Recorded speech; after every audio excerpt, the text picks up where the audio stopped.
Hi, this is Janmajay and this is day 12th of my communication practice. And for this communication practice, I am using this book called Man's Search for Meaning by Viktor E. Frankl. He was a trained psychiatrist and he was incarcerated in the concentration camp in the Nazi Germany back in 1945. This book was written in 1945 first, and this edition is 1992 edition, and the author passed away in 1997. So this book was supposed to be anonymous, and the author didn't wanted to like take his name in throughout the book, but at last moment he thought it's better to give a name to a face which was described all through the book, and that is why you see his name on the cover only and nowhere inside the book. And the people who were there also were unnamed, and they were called like Mr. M, Mr. A, Mr. something like that. And this was an era when Hitler's Nazi Germany actually occupied Austria, Vienna, and the author was basically taken to a camp where he was suffering, and his all his degrees and all his thesis were dumped. And afterwards he tested his theory while in the incarceration because of the stressors and the psychological changes that happened inside the concentration camp. He has written it. It's kind of memoir, but it looks through a psychiatry angle. And in the first part of book, it's his experiences in the camp, and it's not supposed to be a factual account, but rather what he felt during that period. And the second part of the book talks about the logotherapy. I don't know what logotherapy is, and we will discuss once we get there. So I'll just start my reading now. In spite of all the enforced physical and mental primitiveness of the life in concentration camp, it was possible for spiritual life to deepen. Sensitive people who were used to rich intellectual life may have been suffered much pain. They were often of a delicate constitution, but the damage to the inner selves was less. They are able to retreat from their terrible surroundings to a life of inner riches and spiritual freedom. Only this way can explain the apparent paradox of that some prisoners of a less hardy makeup often seem to survive camp life better than those of a robust nature. In order to make myself clear, I am forced to fall back on personal experience. Let me tell what happened on those early mornings when we had to march to our work site. There were shouted commands: detachment forward, march, left 234, left 234, left 234, first man about, left and left and left and left, caps up. These words sound in my ears even now. At the order caps off, we passed the gate of the camp and searchlights were trained upon us. Whoever did not march smartly got a kick, and worse off was the man who, because of the cold, and had pulled his cap back over his ears before permission was given. We stumbled on in the darkness over big stones and through large puddles along the one road leading from the camp. The accompanying guards kept shouting at us and driving us with the butts of their rifles. Anyone with very sore feet supported himself on his neighbor's arm. Hardly a word was spoken. The icy wind did not encourage talk, hiding his mouth behind the upturned collar. The man marching next to me whispered suddenly, "If our wives could see us now, I do hope they are better off in their camps and don't know what is happening to us." That brought thought of my own wife to mind, and as we stumbled for miles, slipping on icy spots, supporting each other time and again, dragging one another up and onward, and nothing was said, but we both know each of us was thinking of his wife. Occasionally, I looked at the sky where the stars were fading, and the pink light of the morning was beginning to spread behind a dark bank of clouds. But my mind clung to my wife's image, imagining it with an uncanny acuteness.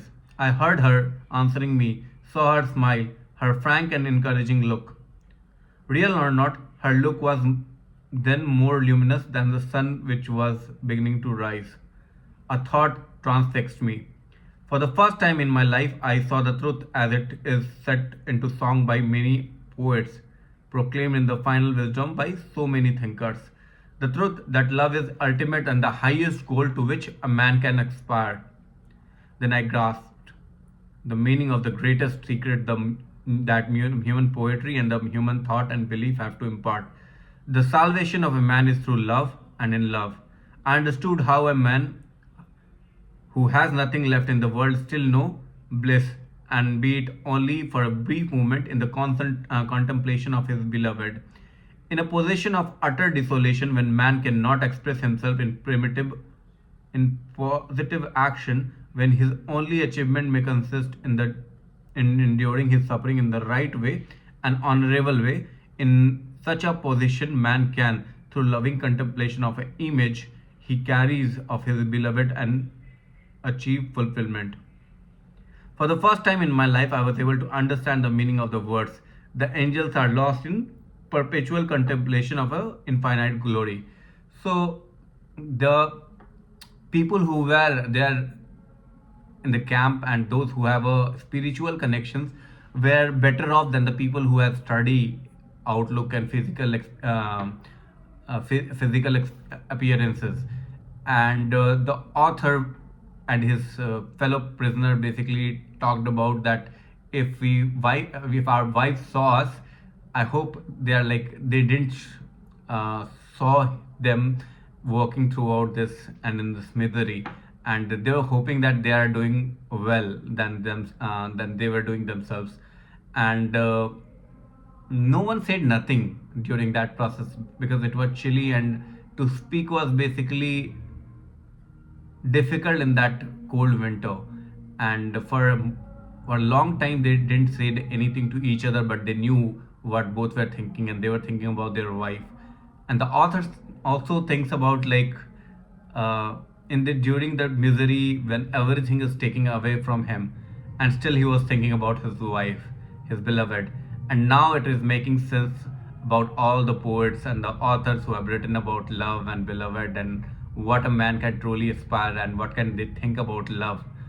And just a vivid memory kicked in his mind, and he was able to picture his wife, and she was smiling, and how she will give encouraging looks and all. And he was thinking about his wife and he was smiling. And it gave a brief, you know, kind of relaxation feeling to the author. And he talks about this sort of feeling that comes into a person's mind who has nothing in his life, but the only accomplishment he can think about is about his beloved. And that was his achievement in the life, because his things that he thought that he had achieved, like his degree in psychiatry, his thesis, everything was taken away from him, but the memory of his wife was with him, and that was giving solace in that horrific condition when the guards were shouting and everything was happening around themselves. And it was the inner self that was at peace because of just a memory. So yeah, it is and he understood the meaning what poets and the authors of the ancient times have written about it from the time immemorial. In front of me, a man stumbled, and those following him fell on top of him. The guard rushed over and used his whip on them all. Thus my thoughts were interrupted for a few minutes, but soon my soul found its way back from the prisoner's existence to another world. To another world. I resumed talk with my loved one. I asked her questions, and she answered. She questioned me in return, and I answered. Stop. We had arrived at our work site. Everybody rushed into the dark hut in the hope of getting a fairly decent tool. Each prisoner got a spade or a pickaxe.